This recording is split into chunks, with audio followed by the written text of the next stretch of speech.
you in this sweatbox here in a WeWork in an undisclosed location in California. Steve was captured by the. Actually, no, he's not captured by the Taliban in Afghanistan. He is wherever the hell he is in front of a green screen. Steve Slammer, how are you, Steve? Well, brother, I'm doing pretty good. I mean, the last time we recorded, we were physically in the same room, and now we're on different coasts. So, that's sad times. But we're here. We're back together again, doing the Twitch thing, recording the podcast, ready to talk about a lot of interesting goings on in the world of professional wrestling since our last show following SummerSlam. After our last show following SummerSlam, I will say I've been pleasantly surprised by how everything was because I was expecting, because both sides got a pretty big pop in terms of what had happened. And normally when you get a big pop, things fizzle a little bit. And that did happen to an extent in various areas, but I'm going to ask you this first. Did it not feel like this week that everybody just kind of stepped their game up? For me, everything felt like, from a performer standpoint, everybody's kind of just bringing it a little bit deeper. How'd you feel about everything in general? It's hard for me to say if it's that everyone's stepping up their game or if just the general excitement level surrounding everything that's going on right now is just, is elevating everything. So, the last time that I can remember feeling this way was back in the 90s during the Monday Night Wars, right? And I know that it's different nowadays and it's not exactly the same scenario, but it's that general excitement where even the mediocre things that are happening on both shows feels a little bit different. That's actually my explanation for my sudden fondness for Reggie skits. But other than that, there's just a general like vibe going on right now, and like I said, even the mediocre things feel like they're a step above, and I think that it's a great time to be a professional wrestling fan, man. Well, it definitely is a great time to be a professional wrestling fan on either program. Like us, I mean, I enjoyed both of them this week. A few guys who I feel like deserve to be elevated are going to be elevated very soon, according to the CM Punk promo that he gave. I do think that after this one, him and Darby are going to have to eventually come face to face. I don't know if they do it via contract signing, but that's kind of a WWE thing, or how they come about. But the two bulls who are about to lock horns are going to have to meet eye to eye eventually, and that's the only thing that I felt has been missing. Now, I know that maybe they're trying to do this in such a way that, and yes, Seductive Steel, it is a great time to be a Slammer Bros fan, and you Hell should yeah. be a Slammer Bros fan. Twitch TV, YouTube, wherever you like to get your podcasts, whether it be Google, Apple, Spotify, Amazon, we are everywhere, baby. So you better start hitting that follow button wherever you are. And remember, we're the little guy trying to defeat the billion-dollar monsters of the world. So please, hit that like button. Hit that subscribe button. And if you think we do something fun or stupid or whatever it is, tell us in the comments section. But anyways. And we are done. Oh, we, wait, no, that's normally how we close. I'm sorry, I got confused. Damn, I know, right? But I mean, when All somebody hits right. us up in the chat, wink, wink, I have to respond from time to I time. thought the show was so good, I just blacked out and just completely missed it all. Yeah, Mm. but we're going back to it. Darby and CM Punk are gonna have to eventually meet eye to eye in the center of the ring, and what I think they're trying to do now is really just ride off the high of Punk being back without trying to make Darby too much of a bad guy. Because if you listen to Punk, Punk's actually trying to elevate Darby as he goes along. He's selling this as a match like, well, damn, here's this young, tough kid. I mean, how much better of a compliment is it that, hey, Darby Allin would have been the guy I was a fan of when I was 15. Now, I don't know about when you were 15, Steve, but when I was 15, that was the peak of my pro wrestling fandom. So for me, some people said that was like a mild burn, like oh yeah, you're the 15-year-old's, you're the 15-year-old's hero. For me, I was like, dude, that's the biggest compliment you could give somebody Well, from my I vantage point. see. For me, I think he was doing two things there. One was he was elevating Darby Allin, and I think the other was he was kind of taking a not so subtle shot at, who gets elevated in other big time professional wrestling organizations, WWE. Yes. So basically, Because his point is that would Darby Allin, who would be an equivalent to Darby Allin on either brand right now? I know that they're not exactly the same, but look at the difference in how Ricochet was booked on Raw and what's happening with Darby Allin in AEW. It is night and day. night and day. Yeah, I mean, dude, Ricochet in AEW would be a massive freaking superstar because it's high flying, it's violent. He's got a great look, great build. He's not horrible on the mic. And plus, and when he does flips, he can actually land them. Yes, he does. And the thing is, does his style, Ricochet, since we're on the subject, does his style not just look like it was tailor-made for the AEW fans who are kind of like us, where they want to get lost in it? So I love high spots, but I love high spots that make sense. All of Ricochet's high spots look like, okay, this guy is like a fucking video game character who's designed to smash people. It looks like it's got a hint of realism to it. I can enjoy it. His Money in the Bank high spots were some of the best parts of that match that day. But yeah, I 100% agree with you. And honestly, since we are on the subject, there's actually a couple guys in the WWE locker room who I do feel should just leave. They're being buried. They should just leave the WWE, go make a name for themselves elsewhere, get that cachet, that respect, and then maybe come back. I am fascinated to hear this list. Well, Ricochet was one who I feel, because I feel like they're just burying him. That he gets some wins when they need a guy. You said it best in Money in the Bank, when you need somebody to do some cool high spots, they'll acknowledge his existence, put him in the show. But when it comes to that, you should be thrilled then, because we're going to be in Las Vegas for Money in the Bank next year, which means that Ricochet will get his push right before then, and we'll get to see him do some fancy ladder stuff live and in person at Allegiant Stadium next year. So you should be thrilled. Yeah, but then a guy who they ruined their push, he'll get fed to them, and then life goes on. Personally, and then this is one you and I have talked about, but I have not talked about it on air yet. And after watching SummerSlam, Dominic Mysterio would do very, very well for himself if he either went to NXT or he went to AEW. WWE, he's just not at that spot yet. His body hasn't filled out. He looks good in the ring. His moveset is good, but he needs to do some work on the mic. There's a few glitches in his game that he needs to work on. And I honestly feel both him and Ricochet in AEW, given that fan base, given what they like over there, and given the fact that those two would go in and immediately be more talented than about 90% of the guys who work there right now. That's just a fact. That's not a knock against any of them. I love the top 10% there more than anybody, but we can both admit that there's a huge discrepancy between upper card and even the middle of the mid card right now. Like, that's a huge discrepancy that I think that a guy like Ricochet and Dominic could just go in there and just do very, very well for themselves, build a name, get to really, because right now Dominic is going to be pigeonholed to being Rey Mysterio's son for the rest of his freaking WWE career. He's not going to escape it. He had a chance to escape it if they would have ended the Seth Rollins thing a little bit better, even if Dominic lost, but they did it in a way where he was elevated. He should be a guy who's in the perennial. He should be in the perennial view of contendership for the Intercontinental Championship right now, if they played it right. But they didn't.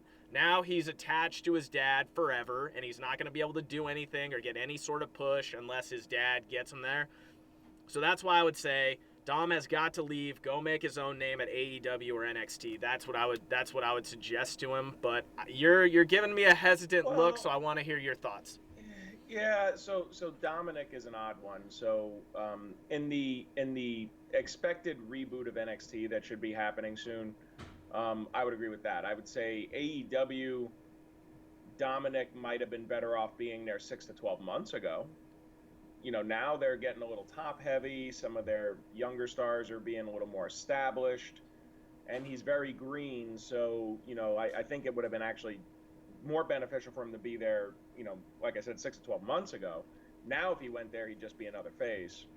I think the reason why Dominic is attached at Ray's hip is because I think it's actually part of Ray's contract ever since he lost his eyeball to Seth Rollins. He needs somebody to be able to see for him and take him to and from the ring. I think that's why Dominic actually carries Ray to the ring. He is technically physically handicapped now. I mean, he's disabled. He's a disabled wrestler. He lost his eyeball. In a sanctioned WWE match, by the way. But he magically got his eyeball back, though. I mean, he's a chameleon. He'll be fine without him because eyeballs just magically come back. Isn't that right? Answer me in the chat. Do eyeballs magically reattach? Because according to the WWE, they just magically reappear after you get them freaking severely damaged, ripped out of your socket with the corner of some steel steps by the ring. So I guess, the laws of biology don't. So stupid. It's so stupid. It was incredibly stupid. But hey, I mean, it's not that I'm down on Dominic. I think you're a little higher on him than I am. He's still very raw to me. Yeah.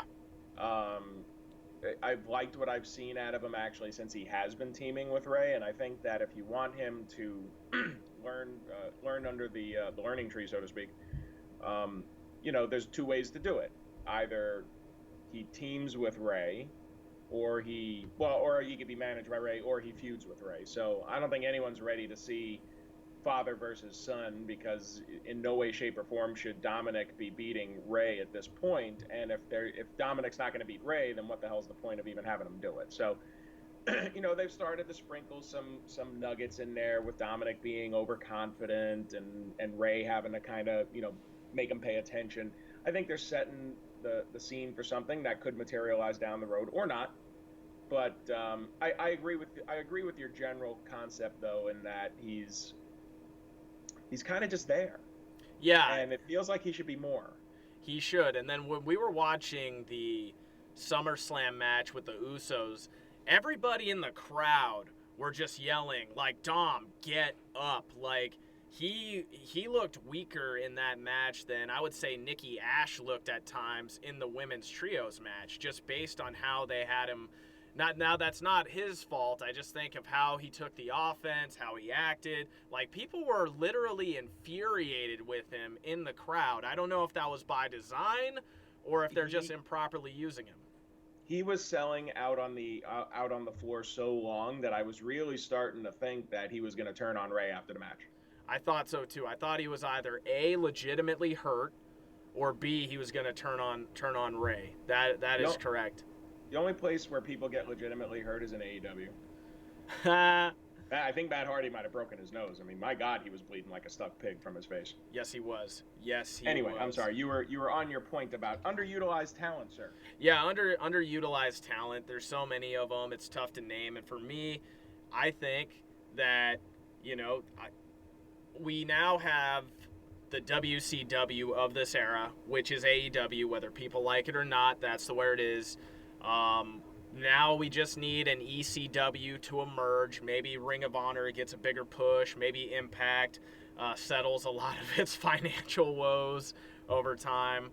But yeah, that's where I feel it is. And what I think is going to be great for the wrestling industry, and more importantly, the wrestlers. Now, the wrestlers are going to have power back in some way that we have in our professional lives. When something sucks, if we're mistreated, there's a bunch of other places that we could go to and work. And a lot of people listening to this right now, they share that sentiment where it's like, okay, you don't want me to push code for you here. I got 500 other places I can go to next week. Good riddance, bye, right?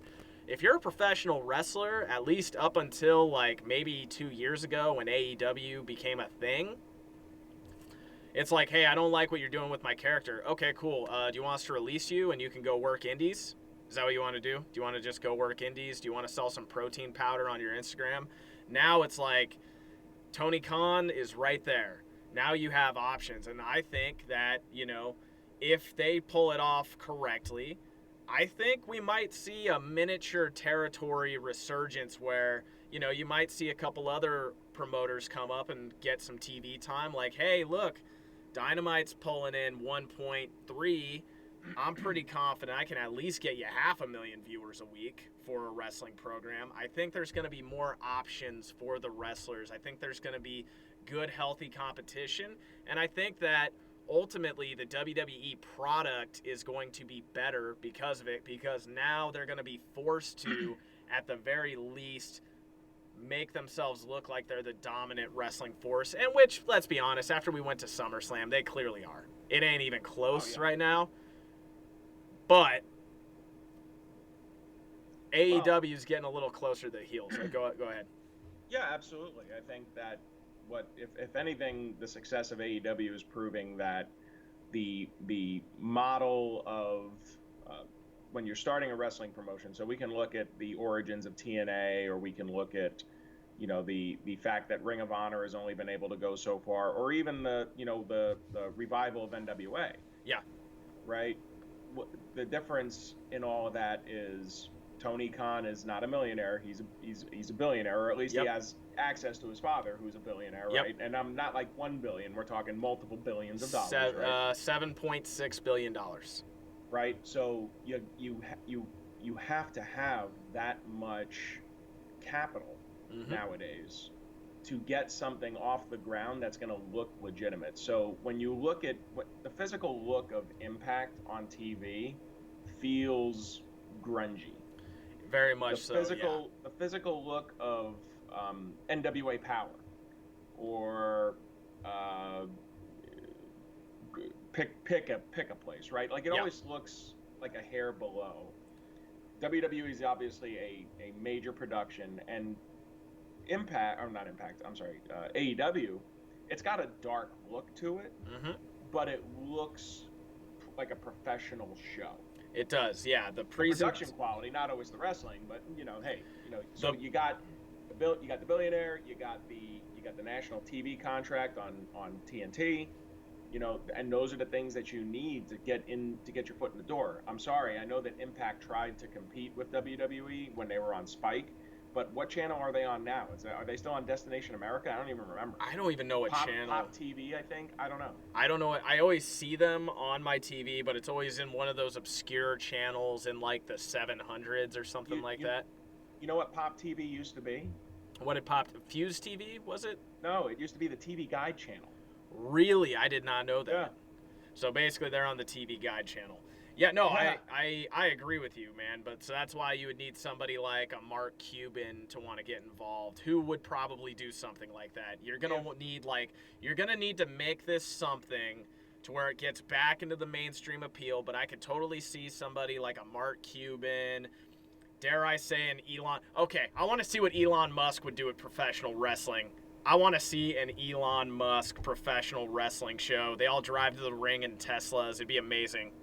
Well, I mean, so if you look at that, and I know we're kind of getting involved in a big discussion here, but you said, there's the big two right now. What would it take to get an ECW like back in the day? And if you remember, ECW was always in financial difficulty. Like they got to a certain point just based on their niche audience, which I was a member of. It's not an insult to anyone who was an ECW fan. I was a big ECW fan. Dude, I had the PlayStation video game. I was a fan too. Right. Go ahead. But without the licensed music, though, which sucked. But nowadays, like if you want, like let's take NWA or Ring of Honor, pick one, right? Yeah. So we'll use Ring of Honor. So Ring of Honor is owned by Sinclair Broadcasting, right? Yep.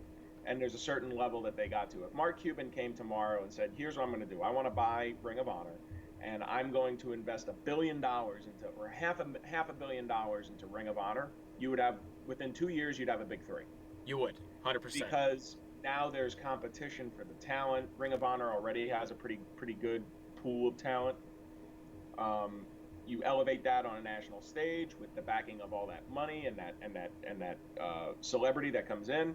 You'll start attracting talent, and it would be the same if it was NWA. It would be the same if Impact was sold. If Impact was sold to Mark Cuban tomorrow, within 2 years, Impact would be elevated into that level, provided that Cuban was willing to spend the money to do it. Exactly.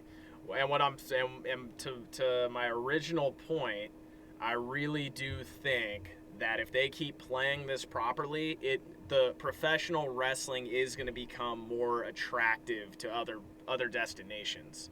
So, and I think that you're going to have a couple major guys who come in. I think within 5 years we're going to have four, if it's played correctly, I should say.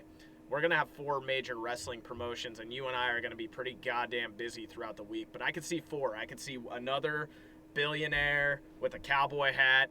Let's see Elon Musk with that cowboy hat, baby. Elon Musk comes in, cowboy hats, fucking cowboy boots, makes the wrestling community fall in love with him. Boom. Now we got fucking Elon Musk wrestling. But I do think there's got to be a young Paul Heyman out there who's a little bit more business savvy, who could maybe create something from the ground up and do something new that isn't fucking hitting people over the head with light tubes. Man, people think that Tony Khan's booking is ADD. I don't even want to think about Elon Musk's wrestling booking. I don't even want to try and wrap my head around that one. Dude, it would. After everything I know and after everything I've heard about that guy, yeah, I would want to watch that. I just wouldn't want to work with that, if that makes sense. I think I would get a headache after about 3 episodes. I'd just be like, what the hell is going on here? No, it would be coherent. I mean, look, if you look at a Tesla, the design is very sleek, sexy, simple. I think that's what it would give us. It would just be sleek, sexy, simple wrestling. The Tesla of professional wrestling. Dude, it would most certainly be the Tesla of professional wrestling. Mark my words, if they pull this off correctly, we are going to see 4 players, and then the level of talent we are going to see in professional wrestling is just going to be amazing, and it's only going to make each company, including the WWE, significantly better, because now the talent is going to have options. And then you're going to go back to a time when the adult pro wrestlers would be like, no, I'm not going to do that. That's fucking stupid for my character, and here's why. Here's what we're going to do instead. And that's when you used to have a great product, because you had guys with power who could turn down shitty plot points, or you at the very least had to meet them in the middle somewhere where it's like, okay, look, you've been the champ for 15 months. You got to drop it. I know you don't want to drop it to this guy. How about you drop it to this guy, and then we'll work this angle over here, right? Or something. Hey, I will say that, I know that the era of long title reigns has gone out the window since about the early 90s, minus, the CM Punk reign, a couple of the Brock Lesnar reigns. I mean, Triple H had the belt for... I don't know if he had the reign, but it feels like he would lose it for a month, get it back for 2 months, lose it for a month. I'm talking about consecutive. Oh, consecutive, days, yeah, right? yeah. Like long title reigns, like the days of Bruno Sammartino holding the title for 7 years is over, right? But there's more interest to me in what they're doing, for example, with Roman Reigns right now, because now Roman Reigns has crossed the threshold, in my opinion, to where when he gets beat for the title, it's going to be significant. Yes, very much right? so. So who's going to be the person, and how do you capitalize on this? And that's why, the fantasy booking of, it would be nice to, if Cena beat him, and it's like, while you could see them doing that, it makes no sense considering all the buildup that they've done. If the person that dethrones him is, John part-time Cena, who's just going to drop the title in a month anyway. Yeah, so for me, it shouldn't be The Rock either, by the way. It should not. And basically what I think happens is, to your point, if you remember the Ultimate Warrior, who did he beat? He beat Hulk Hogan, and that was when Hulk Hogan had a huge reign, and it happened at a time when freaking Ultimate Warrior was going up. He was white hot, and that belt is ultimately what put him over and said, hey, you're the guy now. Now, even though he didn't live up to it, that's what I think it means, to your point. So and that happened twice with the Warrior, because who did he beat for the Intercontinental title? He beat Macho Man for the... He beat the Honky Tonk. He beat the Honky Tonk Man. Intercontinental champion, right? And he beat him in 30 seconds. Yeah, he kicked his ass, right? He kicked the shit out of him. Yeah. Honky Tonk Man held the Intercontinental title for so long and he was such a slimy piece of shit and holding on to it all the time, right? Yeah. That when the Warrior came in and just killed him Yeah. and took the title, like that, it was more than just like I talked the other episode about them just putting the belt on somebody and expecting it to elevate them. They could have just put the Intercontinental title on the Warrior, and it would have added to his resume. Persona. Yeah. But the way that it was booked and set up and led into, and they had Honky Tonk Man set up so that when he was pinned, it mattered. Same with Hogan in the Sky Dome. Yeah, he was only champion for a year, but he was so dominant for so long. Yeah. And then just that kick out at 3.1, right? Yeah. Like he got his shoulder up after the 3 count. Like it meant something that the Warrior pinned him for the title. Yes, and it did. Roman Reigns is in that category right now. And Bobby Lashley is approaching that category. I agree. Even though the whole SummerSlam, have we found out whether or not Goldberg was actually hurt or if it was a kayfabe injury? I think I from everything I've read, it was done to set up another match between them, which I think is the most awful idea that I've ever heard. Is it going to be a blood money match in? Probably. Got it. A Saudi Arabia match. Probably. Yeah. Probably. Yeah, I think that would probably make the most sense for it to happen. Which is so. It does nothing for Lashley. No, here's the thing. Sheamus working with Lashley, that interests me. Because that's going to be, you and I, when we were talking about Damian Priest and Sheamus, we were like, Haas fight. And how cool was it when, the crowd was a little restless and then just being there live and seeing Sheamus get the crowd back into the match and care. And it was just that little double bicep pose he was hitting just to get the people back in. Like, for me, I think Damian Priest could be a contender, but he's got to be a heel, unfortunately. I don't think I personally love me some Damian Priest, but after seeing the crowd, I just don't think the masses are going to accept him as a babyface. Kind of like what happened with Roman Reigns. Like, you didn't really accept him as a babyface, but as a heel, he's going to be sensational. That's what I think is going to happen. But going to your point, we talked about this many times on the show. And SmackDown, they've done a great job of setting up multiple threats, multiple angles that Roman can go to. They gave us Cena, now they got Brock, but if Brock didn't fail, we have Finn Balor's in the running. They did a good job at showing, hey, Big E holding the briefcase like he's still there. You have, like, about a year's worth of feuds there. Monday, it's like, I think they work Sheamus. They were like, all right, guys, everybody pick straws. Whoever picks the short straw, you're going to work Lashley. Now, don't get me wrong, I think it's cool how they set it up with Lashley abandoning him. Maybe they're going to work that into the story a little bit. But yeah, there's nobody really believable. There's no believable threats to Bobby Lashley that I'm looking at over at Raw. Well, I'm gonna slightly disagree in that. One of the questions that I had coming out of SummerSlam is okay, well, what's next for Lashley? Because no one's been set up. Yeah. And then right out the gate on Raw, you get Damian Priest confronting Lashley, which I was like, oh, okay, this is unexpected. This is kind of interesting. Am I ready to see Damian Priest, freshly minted United States champion, get fed to Lashley? No, but they got around that with the interference and then the tag match set up. The tease of issues between Sheamus and Lashley was also, I found that very interesting because I would love to see a Sheamus versus Lashley match. But again, is Damian Priest or Sheamus going to beat Lashley for the world title? No. Yeah. Just like, is Brock Lesnar going to beat Roman Reigns for the title? He shouldn't. Yeah. Right? So, but you're continuing to feed people, big names, to these dominant champions so that when it comes time for them to drop the title, they drop all that credibility that they've built up from all the people that they've beaten, and this is especially true in Roman Reigns' case, to whoever's going to carry the torch at that particular moment, and they just have to make sure that they get it right. Sometimes they get it right, and sometimes, in the case of the Warrior, they don't. 100%. No, you definitely hit the nail right on the head there. What did you feel? Because I know that you are not the biggest Alexa Bliss fan, or not the biggest fan of her basically taking over the Fiend gimmick, basically, with the whole Harley Quinn thing. You and I have shit on that to death.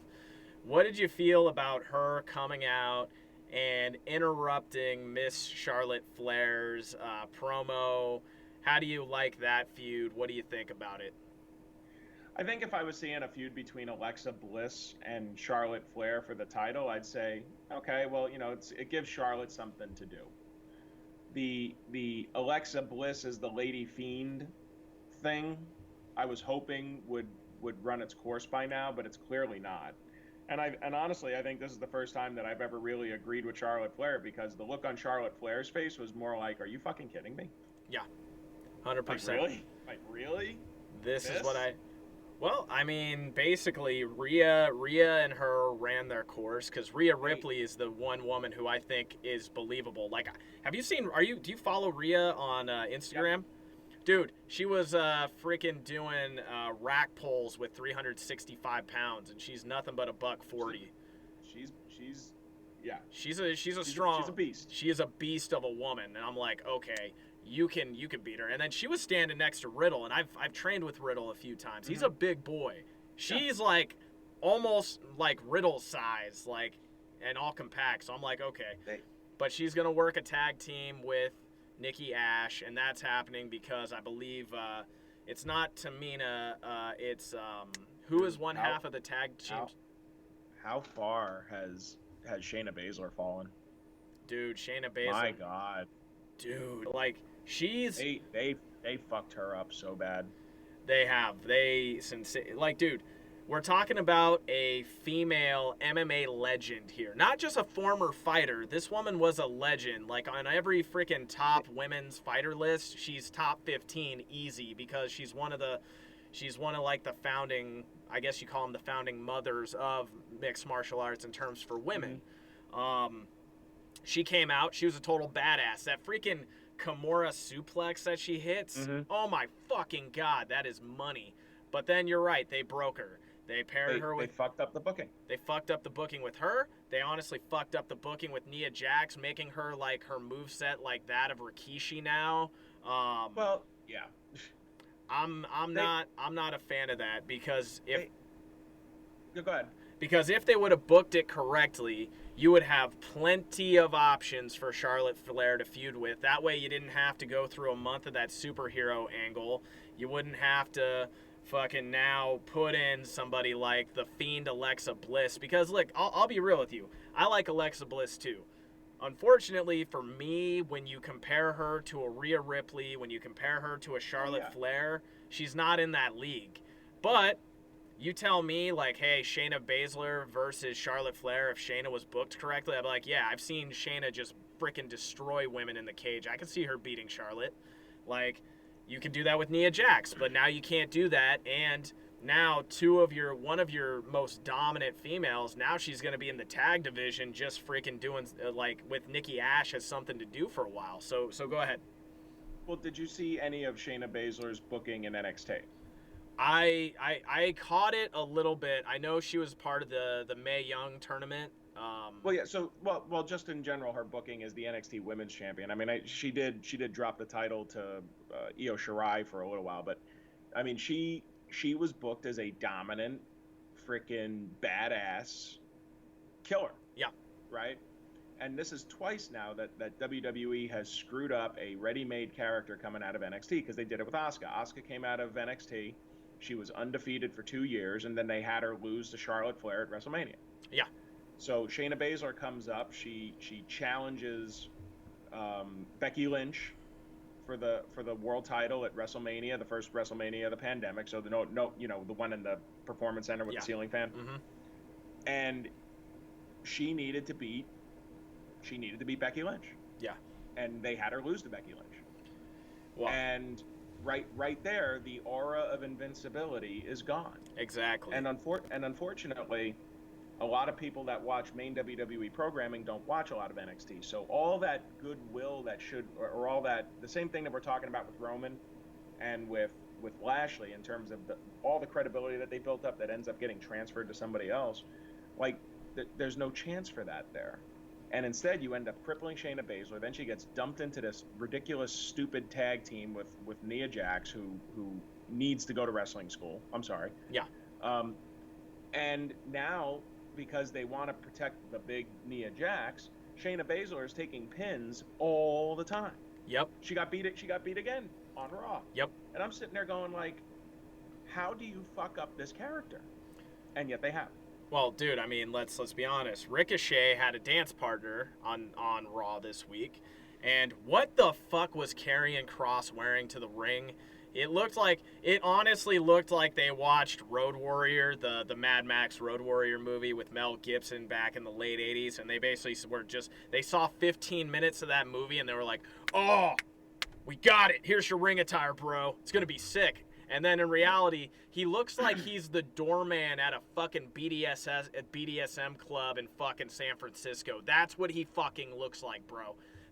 So, you know what it reminded me of? You remember when Farouk was Farouk Assad? Yeah. The gladiator with the blue helmet and the blue, like, it just for whatever reason, that's the first thing that popped into mind. It's like, you don't need to add cartoony gimmick bullshit to what is supposed to be a badass, ass-kicking guy.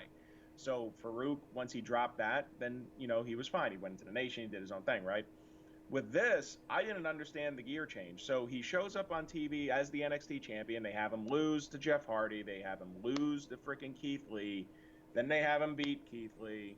Then they have him beat Jeff Hardy. Then they have him beat Jeff Hardy. And now they have him come out, now that he dropped the NXT title to Samoa Joe, they have him come out in this new gimmick and crush Ricochet in 90 seconds. So what the hell was the point of having him up for those couple of weeks there where they did nothing but damage him, nothing but damage the NXT title? If they had waited until Karrion Kross dropped the NXT title and then started his Raw debut this past Monday, he shows up with new gear, he shows up and he kills Ricochet, I would have been like, fine. Yeah. This makes no sense and shows a lack of understanding and continuity between the booking of these guys through multiple shows. I 175% agree with you on that one. Made no sense. Basically shows exactly what they think of Ricochet, which is, hey, you're here to give us a couple of cool flips when we need you, and we'll push you. Super jobber. He's a super jobber, and that's what pisses me off. I think you and I have gone into this, right? Like, if we were playing Fantasy Booker, if I really wanted to build some guys up, I would bring in some development guys every once in a while, and I would take the guys who I wanted to really push as my badasses of the company. I'd just be like, hey, jobber, we're going to pay you an extra $1,000 tonight. And the reason we're paying you an extra $1,000 is because these guys are going to hit you in safe spots, but they're going to work a little stiff because they're going to beat the shit out of you. That's what I would want. You need some like standouts, and you need ways to show them off. And the thing is, they're like, and if you brought in development guys, you wouldn't have to do this 50-50 booking of, well, hold on, you won this time, but to bring him back, we need to beat you, and then all this shit. You just have him like fuck up a job guy in 90 seconds and not destroy a guy like Ricochet. Well, even though Ricochet's established, I don't think this ruins him, but still, it's not cool. Well, I mean, you can't ruin shit. Yeah. Right? Like, he's in the shits right now. Like, and that's not to speak to him as a talent or to his talent. It's the way that he's booked. Yep. He's booked like he has no value and that he's a piece of shit. That is exactly how they treat him until they need a couple of cute little high spots, and that's it. So what I will say, let's jump back to AEW for a second, because there was and you know me, I love really good mic work. I love good promo, and I think the game ball had to go to MJF for that promo that he gave, because he basically just said everything that you and I were thinking. So for those of you who did not see it, Chris Jericho hits the mic and basically says, hey, I know everybody's been excited, but I'm not excited because I lost to MJF. It's keeping me up at night.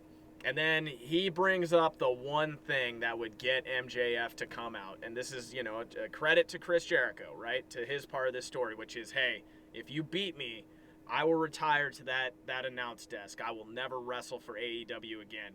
MJF, this was the perfect setup for him because I can tell he ad-libbed like 50% of this, right? I think he had an idea, but he ad-libbed most of it. His lines were so good. Look at his shirt, bro. It said freaking MJF 3, Chris Jericho 0.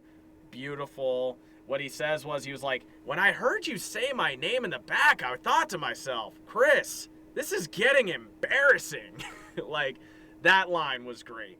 Then he goes into, you know, like, even how he ended it, right? Because then he goes, hey, I'll accept this, whatever, you know, being the guy who says I get to, I think I'm paraphrasing here, but the line he said where he was like, listen, to get to be the guy who say I ended Chris Jericho, you want this match, I accept this match. And then he goes, but, and I was like, okay, here comes a stupid stipulation, here comes some bullshit, here comes some crap. And it was none of that. He literally just says, keep in mind that I've mopped the floor with you 3 times, and this is it. Like, if you lose, you're done. Keep that in mind before you go through with this. And then he leaves, and then he's like, oh, and I love his line, I'm better than you, and you know it. Mic drop. Leaves. Beautiful heel work. I've said this multiple times on this program. MJF should be the premier heel of AEW. He should be the premier heel of AEW. I understand that Kenny Omega has, you know, more years experience. He's more established. But when I compare the two in terms of who I want to be my asshole, I'm taking MJF over Kenny Omega at any time. So wait, who to That's be an oddly worded comment. Yeah, yeah, you know what? I stick with it. You want MJF to be your asshole? I want him to be my personal asshole. I want him to be my warm, cuddly. Okay, we're going to stop that. All right. Anyways, I would want him to be my premier heel, I should say. That got dark quick. That did get dark quick. What'd you feel about the promo in general? I just wish I knew where this MJF has been for the last 5 weeks. He was... I talk about the fact that Seth Rollins dresses like a 60s Batman villain nowadays. Yeah. The last 5 weeks, MJF has plotted like a 60s Batman villain. Yes, he has.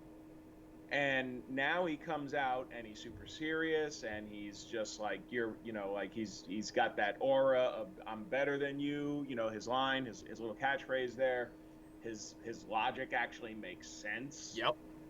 And who predicted that their fifth labor would result in a need for a match at All Out? Who predicted that? That was you. I believe that was me. Yeah. That was you. So yes. now after going through the 5 labors, after we all labored through watching the 5 labors, now they're gonna finish this off with a 1 fall to a finish match at All Out. Yep. With Jericho's career on the line. So now I'm left to sit here and think the only way that this can end properly is if MJF beats him again. You know what? You're right. And I was thinking that whole time, like, because Jericho would not just give anybody like 3 wins, right? Unless he really thought, damn, this is the guy. So if he does it, if Jericho does the job that ultimately retires him, but I mean, here's where I go 50-50, right? Jericho, in my mind, would want to win for his last match, right? For his last wrestling match, unless Tony Khan is dropping him like some bucks to drop it. Dude, Kurt Angle lost to Baron Corbin in his last match. Yeah, that's true. That not only was it true, that's damn true. But yeah, where I'm going at here though is, when I first heard that, my immediate response was, okay, Jericho wins the pay-per-view, because that's what I thought. But if Jericho wants to just be done and just wants to wrestle in the ring, and he wants to, you know, probably secure his livelihood for a little bit longer, because now you've got a legitimate heel that can draw money for the company. I mean, I think if MJF wins, let me ask you this. If MJF takes the title of being the guy to retire Chris Jericho from in-ring action, does it elevate him? Does it elevate him? Yeah. Oh yeah. Okay. What's not going to elevate him? See, here's the thing. So first of all, those two need to get away from each other. They have been involved with each other for well over a year now, Yeah. from when MJF became a member of the Inner Circle, and then the breakup, and then the feuds between the Pinnacle and the in the Inner Circle, and now these matches, the Five Labors. It's been a long time. They need to get away from each other. With that said, you've now established that MJF, I believe MJF is what, 25? Yeah, he's 25 years old. He's young, like he's half Jericho's age. Jericho's 51 years old. Yep. Okay. Now, if the goal here was to give Jericho his win back at All Out, then well, first of all, I think that's backwards. If they wanted to get the need to have another match at All Out, then they should have had Jericho win the fifth labor in some bullshit way. Yeah. To necessitate a match back with MJF at All Out. So they've had MJF beat him. Now, what does MJF gain if Jericho beats him at All Out? He gains nothing. Like, he gets completely cut out. Yeah. He gets his legs cut out from underneath him. So if you're really going to elevate this young, really good heel, yep, who's finally seems to be getting out from the stench of this bullshit that they've mired him in, he has to beat Jericho. Yeah. He has to. In my opinion, they have now booked themselves in a corner with the retirement stipulation. He has to beat Jericho. I think so. I think you're right there. Like, and then they need to get away from each other. 100% get away from each other entirely, which they will. I mean, if he's an announcer at that point, if he gets like, if he just becomes like, Randy Savage towards the end of his WWE run, or WWF run, I should say, then I think it works, right? Yeah, I mean, if I was fantasy booking this and I was setting this out like a 12-month period here, right? You have MJF beat Jericho, retires Jericho. Jericho is not leaving AEW. He'll just be on commentary. Yeah. You have Jericho kind of antagonize him from commentary for a year, but meanwhile, MJF is built up. CM Punk comes in. He eventually takes the title from Omega. Now MJF is his first big feud. Oh, right? yeah. Punk beats MJF, and then Jericho, because he continues running his mouth, talks MJF into having just one more match. Yep. And then Jericho can win his farewell match at All Out 2022 or whatever it is. But because at that point, the heat that MJF has gained through all this ends up getting transferred to Punk. So at that point, Jericho beating MJF and then leaving doesn't damage MJF as much as it's going to if he beats him now. Yeah. So you said, okay, so let me ask you this, because you are way more educated in AEW than I am. What are the odds that Omega will lose first? Like, he'll, as an executive producer, say, hey, I'll lose first, then you take the young kid. What are the odds of that actually happening, that booking actually taking place? So losing to who? So losing to CM Punk first before CM Punk goes in with MJF. Well, if any of them have a freaking clue what they're doing, that's the way it should happen. Yeah. No, but I'm saying is, based on the working politics within AEW, what are the odds that it actually takes place? Well, so here's what I'm going to tell you. They did not coax Punk out of retirement if they didn't have a already generalized plan set in motion. So my guess is that if part of that was, you're going to get Omega, and if I were booking it, I would have Omega drop the title to Punk, right? Because in my mind, you got to get away from Omega as champion anyway, and they've already decided they're not going to go with Adam Page for whatever reason. So you let Punk take it. Now you have this extremely popular babyface champion who can take on your cavalcade of heels, MJF, Malachi Black, who's being elevated. There would be an interesting match between him and Punk. As a matter of fact, on Black's Instagram, Tommy N's Instagram, there was a picture of him doing jiu-jitsu with CM Punk. Yep. Right? So there's all kinds of... And Punk is elevated at a point now where he can have babyface matches. He's having it with Darby Allin. You could see CM Punk versus Cody whenever he comes back from filming his latest reality show. You could have Punk versus, the hint, that the not so subtle hint that they dropped during his promo, because Danielson's coming in now. Yep. Gotta wait a little longer. You gotta wait a little longer. Yes. Yeah, yes. They were saying, the fans were going, yes. And he was like, hey, you gotta be a little more patient. Not yet. When That's right. What city would it make most sense to bring Danielson in?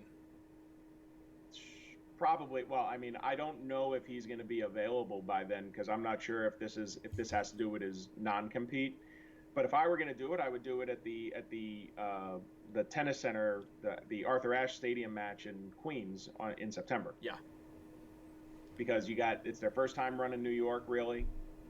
It's the first time that tennis center there, and I know that tennis center well because it's right across the street from Citi Field. That's the first time that they're going to be hosting a professional wrestling event. It's a huge deal. It's New York. It's a major market. It makes sense to me if you have him and he's available by then. You'll have Punk just fresh off of beating Darby Allin, because if the Usos beating the Mysterios was my lock of the night, Punk beating Allin is my lock of the year. Yeah. Okay. Well, even they can't fuck this up. They can't, no. But what I will say here, I think Punk versus Allin, that's going to be the match of the night. That's my lock. My lock is that Punk's going to bring it, Darby's going to bring it, and it's going to be what I'm interested in is, because you know this as well as I do, maybe even a little bit better than me, not to put you on the spot, but as we get older, you have to change certain things of your life set, right? Like you do martial arts, right? So some of the kicks you might have thrown 10 years ago, you probably had to modify a little bit and, rely more on timing than speed, right? Because that's just reality of the situation. But yeah, unless I want to strain my groin, Exactly. So unless you want to strain your groin, you got to throw it, right? So what I'm very curious to see is, are we going to see CM Punk adopting more of a striking type style, similar to what Stone Cold did, similar to what Jerry Lawler did, to where, you use more punch. Yeah, you have some slams in there, but, he'll stay off the top rope stuff a little bit more. I'm going to be very curious to see what CM Punk's in-ring style is going to be after being out of it for 7 years. And then I'm just as curious to see how is it going to flow with Darby Allin? Like, how is that style going to flow together? Because on paper, it sounds like it's a good match. But then when you look a little bit deeper into their styles, because we don't know what CM Punk's style is at this point anymore, because he hasn't done it in so long. And we know he's going to have to adapt it because he's a very intelligent guy. So it's going to be, hey, how does this flow? How does this work? And then did you listen to his post-event press conference with Tony Khan? Punk? Yeah. No, I didn't. Okay, so somebody asked him, like, the thought that I had right now, which is, hey, what have you been doing to stay in ring shape? And then Punk said, this is probably going to land me in some hot water with some people, but I've mostly been training in my garage because I'm going to be out in front of my underwear in front of a bunch of people, and I was more concerned about looking better in my trunks. I did hear that comment, but so that, hey, you know what? He's a pro. He's the best in the world. He'll be fine. Yeah. Little ring rust probably, but my guess is he'll slip right back into it. Now, do you think he's going to have a match before All Out, or for now it's just going to be promos and they're saving it for All Out? He's been back for less than a week. He did Rampage. He did Dynamite. They have one more Dynamite, and then they have the pay-per-view. It would be dumber than giving us their main event on free TV, which they did on the first Rampage, to give CM Punk any kind of. They should have a face-to-face. I agree with you on that. Yeah. Get him in the ring, get him eyeball to eyeball. But no, they shouldn't even have physicality. Like, nothing. And this is a big if they do a contract signing, my only request as somebody who has signed many contracts in my life, could we please go back to, like, I recently watched the Hulk Hogan, Andre the Giant contract signing, which was actually, even to this day, I'm still entertained by it. It still holds up. It's still fucking awesome. Part of me is like, wouldn't you just have that? If we do this, could we not just have Darby Allin on one side of the desk, CM Punk on the other side of the desk? If they both sign their contracts, and then make some sort of exchange that makes it go like, okay, maybe these guys aren't as friendly as we thought, or it's like, oh shit, Darby's gonna go after him, because Darby is gonna have to, they're gonna have to lock eyes, and then Darby is gonna, who has sold everything perfectly. Like if you remember CM Punk's first promo when he came into AEW, when they look up in the rafters, there he is standing up with Sting. I thought his facial expressions were perfect. Like his demeanor was like, I'm not impressed by you, bro. Like just that slow neck crack, the eye roll, the fucking devilish look like I'm coming for you. We need to hear that from Darby. We need to hear. That's the only thing. Yeah. That's the only thing that's missing. I totally agree. He needs to be in his face. Yep. Not I'm so happy to be sharing the ring with you. Not like the shit that 2.0 was doing with Sting, where it's like, oh my God, you're Sting. Yeah. None of that. Like he needs to show up and he needs to be like, I respect you, but with all due respect, old man, I'm gonna put you down on Sunday. I'm looking for the promo where someone's like, look, as much as I respect you, I want what you have, and I'm gonna take it. Like and the thing is that Darby is not really that great on the mic, but this is a perfect situation where his kind of low-key, monotone, kind of matter-of-fact delivery, I think actually works because Punk's kind of, this, that, and all Darby has to do is sit there and say, I respect you, and we're going to have a great match on Sunday, but I'm just letting you know I'm going to put you down. Absolutely. And then just walk away. 100%. I think just subtle, keep it as good as possible, and Punk's going to coach that whole thing up before it happens, so it's going to be good. I got goosebumps just from thinking about it. Dude, right there. Dude, remember, and Steve can verify this, we're at SummerSlam, and as soon as like Gangrel comes up, I've got the goosebumps, and I literally was like, bro, and like, we're talking full-blown goosebumps that looked like I was fucking having hives and shit, man. That's what I felt there. But hey, I am going to, your sound has not messed up yet, but I'm going to reboot it before it does. So folks, we're going to take a 1-minute intervention. If you're watching this right now, hit that goddamn follow button. What are you doing? Also hit the like button. We do not earn our living doing this podcast, which is a huge problem if you want to stop and think about it for a second here. All right, Steve, I just reset. Could you talk for a moment? Hello. Yep, you're back. You hear me? We are back. Are we back live? We've been live, but your sound is up. From our very brief commercial interlude. We are back from our very brief commercial interlude. But yeah, Darby Allin's set up there. Malachi Black, going into him on the AEW side, he has been booked perfectly, I would say. If you saw on did you see his Instagram, like before the match, he basically had a picture of Arn Anderson down, or it was him, it was like Brock Anderson, the guy he ended up beating up, and basically saying, hey, this is your fault, something to Arn Anderson. Yeah, I'm going to tell you right now, I agree that he's been booked properly up until the end of this match. Why the fuck is Arn Anderson the first guy to block his spinning, whatever kick that they call it now? Oh, yeah, I did not catch that part. What was that? Dude. And then, because I guess Cody's too busy filming his reality show, they have Lee Johnson coming out. So, like, I'm supposed to be impressed that Lee Johnson and Malachi Black are having a stare down. This is where we're going after Cody? Yeah. Like, I was okay with him beating up on Brock Anderson because, that was kind of buttoning up the, him spin kicking Arn Anderson from his debut. But I'm like, this is the follow-up? Yeah. Oh, yeah, Arn Anderson blocking. I watched the highlights. I missed that portion. Unless the plan is for him to just completely mow through the Nightmare Family, which I'm totally cool with. Yeah. Like, if that's the plan, I'm gonna wait and take a wait and see approach here. But Arn Anderson blocking his kick, I actually screamed out loud, "What the fuck?" He should not be the first guy to block that kick. He should have went to comfort his son, and then he should have took a fucking another kick to the face, and then that should have been the end of that fucking feud. Like, look, I understand he's a legend, but he's also got severe neck issues, which is why he shouldn't be taking bumps to begin with. But but why are you giving that carrot to Arn Anderson? What's Arn Anderson doing for you a year from now? he is not doing much for you for a year from now, unless it's with a certain signing, which you probably could have gotten on your own anyways.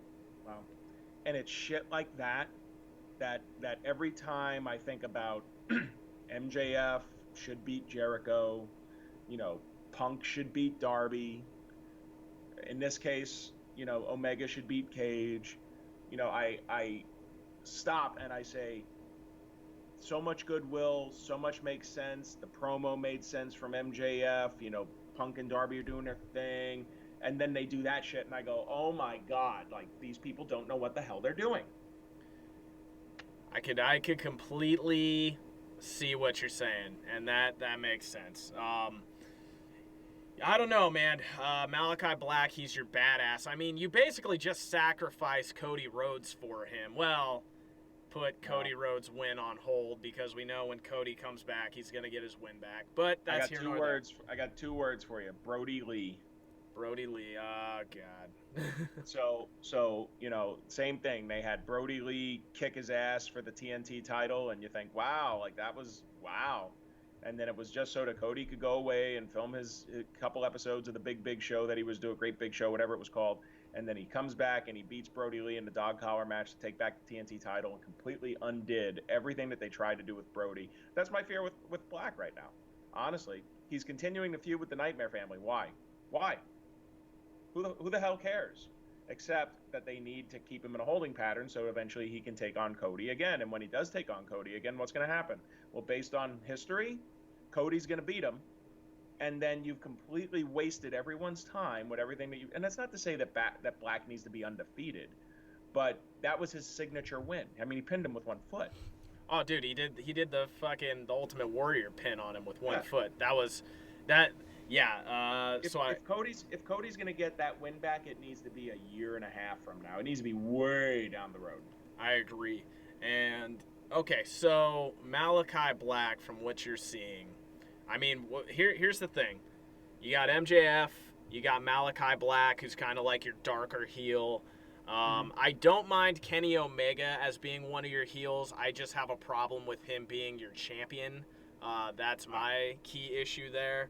I'm with you on that one, man. I mean, if you look at his booking and the comedy nonsense and his promos, like especially with MJF and where he's at, and now Punk being in there and everyone kind of elevating their game, he comes off as so upper mid card now.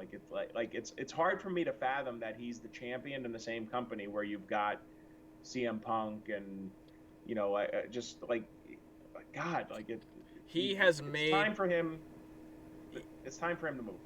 He has made the AEW championship the fact that the belt is on him has devalued the belt to such a level that I really don't even care who the champion is, because now all your top dogs, like Punk could go 5 years in AEW, never wear the championship, and everything is elevated, right?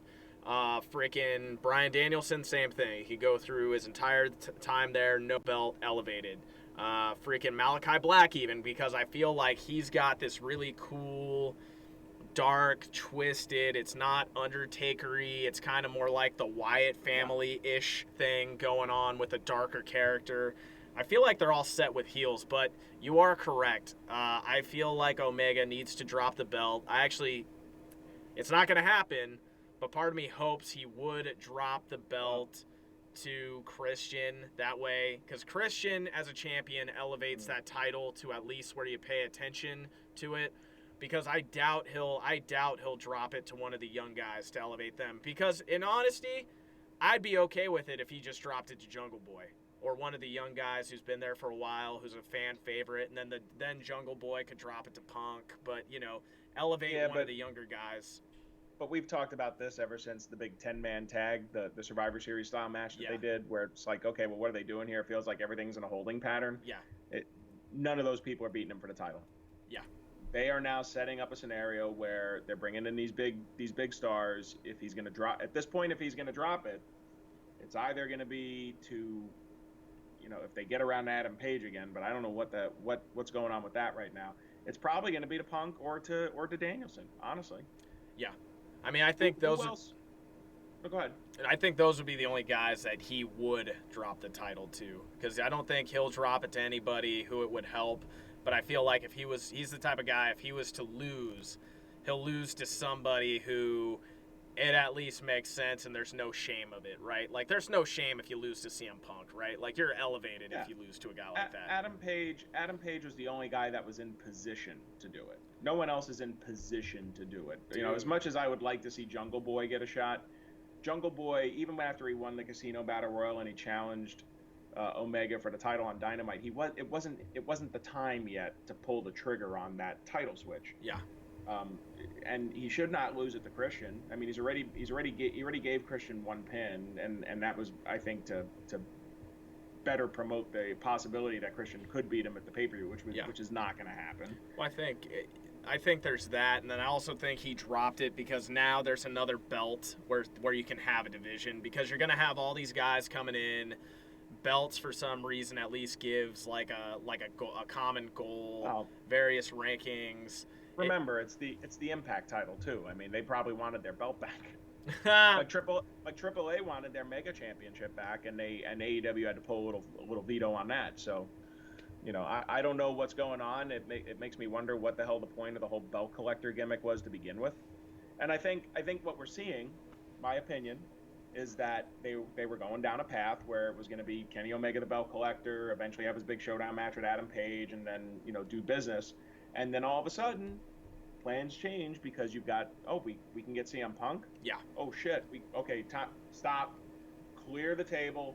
New plan. Yeah. Oh, shit. Danielson's coming? Hold up. Clear the table. New plan. Yeah. Right? And that's why it felt like all that momentum behind a lot of their storylines just seemed to stop. Yeah. At that Dynamite with the Big Ten man tag. Yes, and it wasn't just with Adam Page. And now they're kind of scrambling and resetting and you know, because a month ago, did it really look like we were heading towards Christian Cage and Kenny Omega and CM Punk and Darby Allin? No, that was and that's actually a hell of a fucking card. That's a hell of a freaking poster. And it looks like Adam Page isn't even in the goddamn company anymore. I haven't seen him in a while. I haven't seen him. I had heard that possibly he was taking some paternity leave or something like that. I got to do some more research on that. But either way, it's, you know, I hope that's not true. I still stand by my theory that he banged some higher up's wife, ate the last Pop-Tart on the way out, and now they're burying him. Was it Stephanie McMahon? I don't think she's part of AEW, but no. I mean, we know that people get buried after they're at least rumored to, you know, have partaken in the nectar that is Stephanie. Are you talking about a certain? Ooh, yeah. I don't know about that, man. Part of me feels like there would be something concrete. I read the dirt sheets, I read the forum posts, and then if you really look deeper into it, no, I'll be honest with you, like, I wouldn't have a problem if freaking Randy Savage got himself in there. In fact, that would make me like him even more. But what I'm saying is, supposedly like 15 at the time. That's a little too icky for me. No. I think if you look at the timeline, she was actually 18 at the time. Okay, she was 18, I believe, at the time. So that makes it okay. Well, it makes it legal, let me say. It's one of those things. It makes it legal, and, you know, just because you're legally allowed to do something doesn't mean it's right. we don't judge here on the Slammer Brothers podcast, where we just merely offer an opinion. So if Macho Man Randy Savage, with his gimmick and kind of how his with his partying standards of, you know, not being able to wait 60 seconds to do a bump of cocaine on national television. I think him banging an 18-year-old Stephanie McMahon would probably be very well in line, but I don't think it happened. No, I don't think so. Hey, how about those guys? A couple different guys at Allegiant Stadium dressing up like the Macho Man, Dude, that was good. That did my heart good. So we were at Allegiant Stadium. There was one guy who had it wasn't the high quality style of replica belts that you have, but he had that was very flimsy. He had a flimsy toy, ultra thin championship belt, but it was the right belt. He had the Macho Man shirt. He had the Macho Man sweatpants, which I need to get a pair of those because those things look sick. They were purple. They had the Macho Man. Like Those were awesome. Had the vintage logo on them. And then we had a great conversation where I said, "Hey man, Macho Man's my number one," and this dude's eyes lit up. He was like, "Yes, finally someone gets it." And he was like, for me, I thought 80s and 90s were like the prime Macho Man, but he even went to the 2000s. He's like, "Yeah, everything Macho Man ever did was great." I'm like, hold on a second. I wouldn't say everything was great, but I would say he was entertaining towards the end. But if we don't count TNA, yeah, I mean his rap video was, you know. Oh, dude, I mean, listen. I could have done without that one, but according to 50 Cent, if you don't like his rap music, you don't know anything about hip hop. So I guess if we're going with 50 Cent style, you just don't know hip hop. But far be it for me to disagree with 50 Cent by putting my 2 cents in. Exactly. What are you, 52 Cent now? I'm 52 Cent. That's 50, right. 52 Cent. Well, actually, if I give 50 Cent my 2 cent, that would make him 52 Cent, right? That would make him 52 Cent. Absolutely. That would make me minus 2 cent. Negative 2. Negative 2. Negative 2. Negative 2 cent. Negative 2 cent.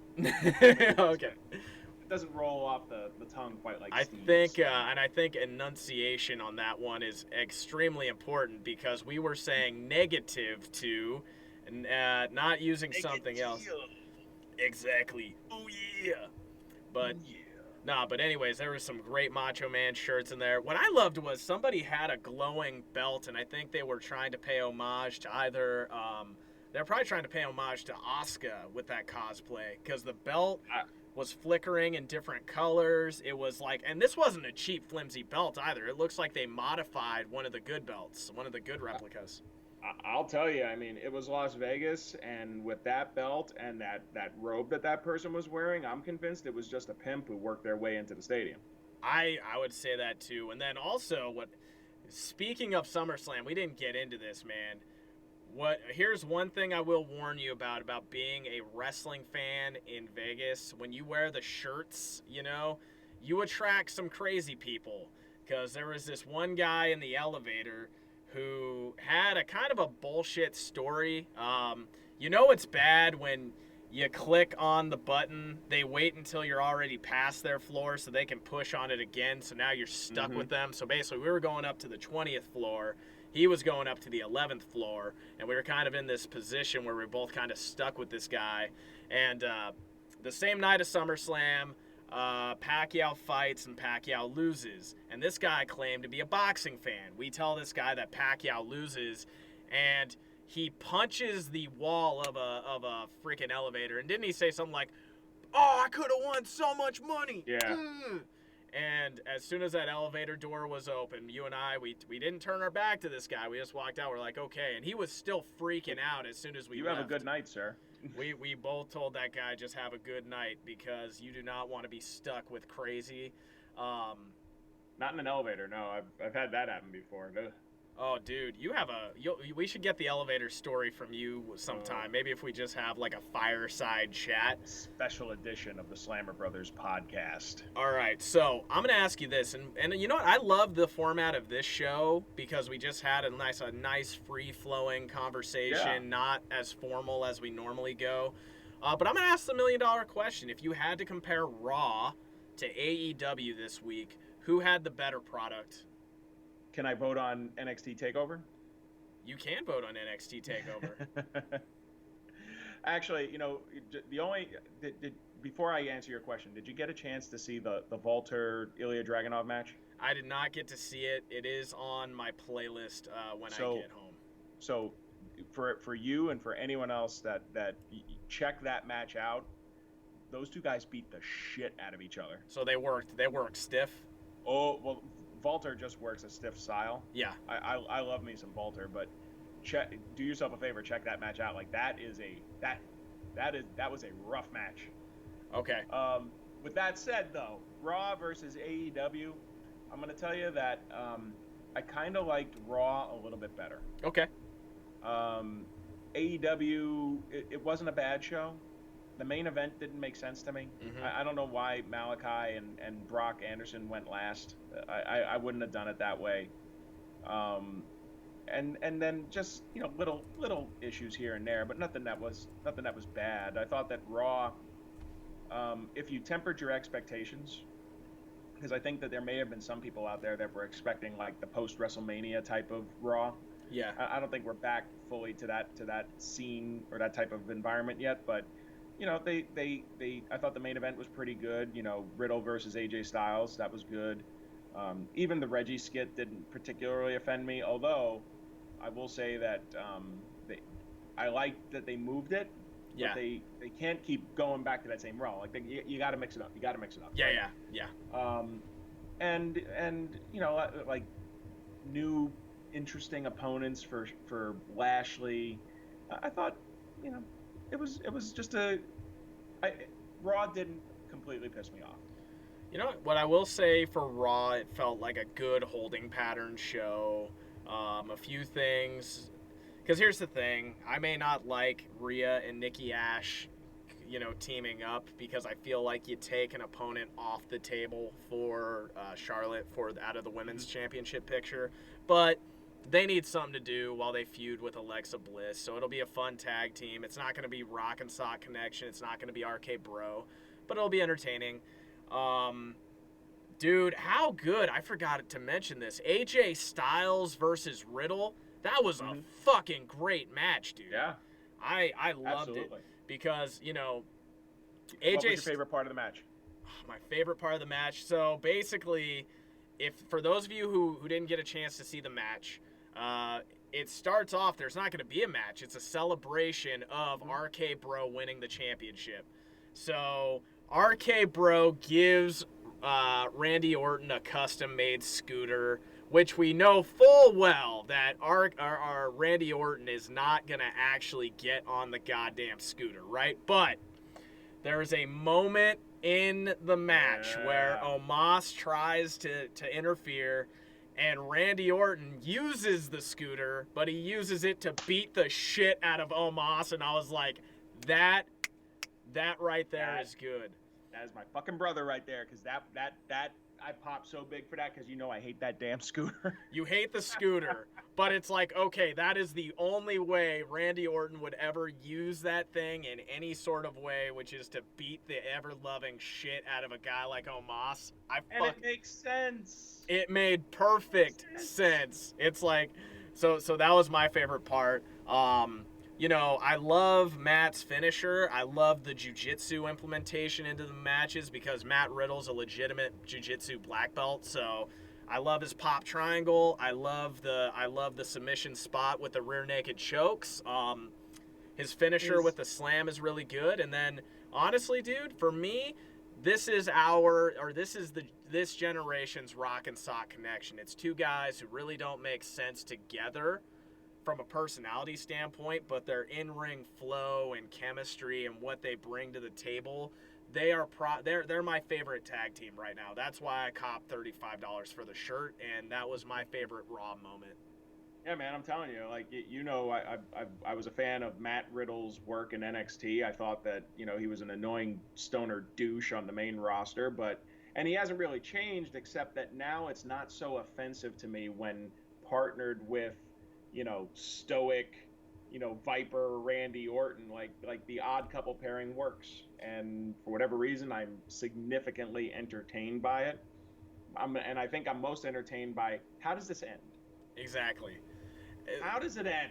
Well, what's interesting to me is you see it subtly, and Orton, to his credit, is doing a good job. Every week, Riddle is starting to get over with Randy Orton a little bit, because it's like, okay, this guy's kind of annoying, but oh shit, he can fight. Like, if you see Randy Orton's facial expressions while Riddle's in the ring, now he's starting to care about him when he takes a bump. Now he's starting to cheer for him when he has a good moment, a good spot in the match. I feel like in terms of storyline, chemistry, those guys have it. And maybe it's because we saw stoic Randy Orton for so long where he was just a very, very dependable heel. I call him the most dependable heel of all time, meaning he does what you think he's going to do. He does it very well. He does one thing, but the caveat is you need somebody, a really good baby face who can draw money for him to work, which is why his WrestleMania with Batista didn't do shit, because neither of those guys are really dynamic on the mic or bring anything to the table of significant value. Well, they just have to fight the urge to do what they normally do with acts like this, which is overexpose it and water it down. So I think if they do this right, they could ride this whole thing out until WrestleMania. Yeah. I mean, it's fresh, it's new, it's fun. It doesn't offend everybody's intelligence. Yeah. They eventually they're gonna have to button up this thing with AJ and Omos, but once they do, look at the landscape's open for whoever they want to work with. I think and they're such a tweener team in terms of Orton and Riddle that they could take on both heel and babyface tag teams. Yes, they can. They're believable on all sides. And they're easily the best thing on Raw right now. Raw is a hard show to watch sometimes. It is. You know what? It's easier now that I do what you do. I just DVR that shit. So when you move it from 3 hours to an hour and 45 minutes, which is what you get when you cut all the commercial out of it, it's actually watchable. But I agree. Sometimes it's very hard to watch. Sometimes the booking decisions suck. Sometimes it's like you see somebody who is getting a lot of heat just instantly get their nuts chopped off. It's not a good look. But to agree with you, I think AEW had some great moments, but it was not a better product than Raw this week. But they were both enjoyable products, if that makes sense. Yeah, it's the funny thing about the setup right now is that unlike the Monday Night Wars in the 90s when you had to choose. Yeah. You don't have to choose because they're not in direct competition in terms of nights of the week. Yep. Right? You have the ability to, it's not an either or proposition right now. It's I like both. I like both. Yep, I do like both as well. I like both. I like me some NXT. I like to get me some Ring of Honor. I'm starting to get into a little bit of NWA because I kind of dig Tyrus as the new World Television Champion. I get a kick out of Tyrus for whatever reason. So and they've got an interesting card coming up where they're going to have Nick Aldis defending the world title against Trevor Murdoch, fresh out of 1978, with his career on the line. So it's like, okay, well, whatever. But yeah, I mean, it's a great time to be a fan, man. And more returns and surprises coming, and pretty soon we're going to be on the road to WrestleMania. Hard to believe. Yeah, no, it's an interesting time, man. It's a very, very interesting time, and you know what? What's also an interesting time? It's a very interesting time to be a part of this podcast. And for those of you watching at home who really want to be a part of this podcast, you need to make sure that you're following us on Twitch, you're subscribed to us on YouTube, give us those 5-star reviews. We are literally everywhere you want to listen to podcasts, and that'll help us with the algorithm, and that'll help more people such as yourself flow into our situation here. Also, the Slammer Bros on TikTok is quickly picking up traction. Be sure to toss us a follow there. Thousands of views. Thousands of views, babies. Hundreds of likes. Definitely, I'm going to be posting there daily, giving little digestible chunks in case you don't want to listen to us for an hour and a half. Steve, is there anything you want to say before we take this home? Nah, you've said it all, man. What else is there? What else is there to say after that glorious transition, that smoothness that you delivered it with? Taking us from the conversation right into the close. I don't want to interrupt that any more than I just did, so I will just turn it back over to you. Hey, I'm on Instagram, Steve_Slammer, and now back to you, sir. All right, you can follow, even though they immediately deny all my videos because I have some haters. Once you get over 25,000 followers, you get some haters on TikTok who immediately flag my videos for any freaking reason possible. You can find me at @JackSlammer on TikTok, and if you're looking to get into shape, I'm here to help you. Go to jackslammer.com. Whether you're trying to get stronger, bigger, smaller, sexier, or increase your fuckability by 2 points on the Richter scale, I'm here to help you get into shape. That is jackslammer.com. I am Jack Slammer. This is Steve Slammer, and we are signing out. Thank you for another amazing podcast, baby.